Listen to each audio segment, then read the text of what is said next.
Kapag maayos at mabuti yung purpose mo, syempre, pwede yan makapag-extend sa ibang tao. Panglima, protect your energy. Limit distractions, mga ingay, iwasan, negative influence.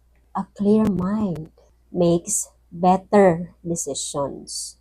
So, ayun nga, kapag hindi maayos yung ating isipan, kapag hindi healthy yung ating pag-iisip, hindi talaga tayo makapag-desisyon ng mabuti.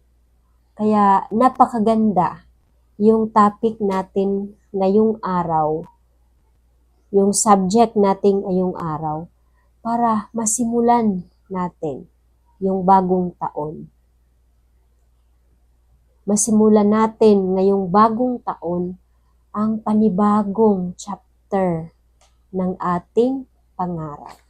So dapat, una, confusion, okay lang na maging confused dahil part yan ng discovery.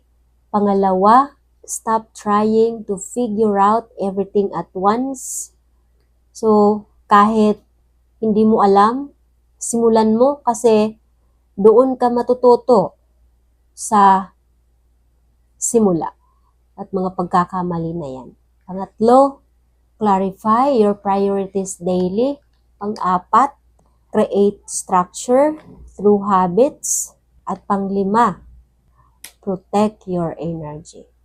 So ayan, refreshment lang yan natin yan dahil gusto ko maganda yung simula ninyo ngayong taon.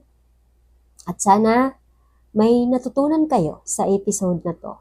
Mag-subscribe at i-share na sa iyong mga kaibigan para madagdagan yung kaalaman nila at sa mga tao na friend mo sa social media. Kasi bawat share ay mahalaga. Before I end this episode, success is not about money. It is about discipline and wisdom. Keep pushing forward, keep learning, and keep growing.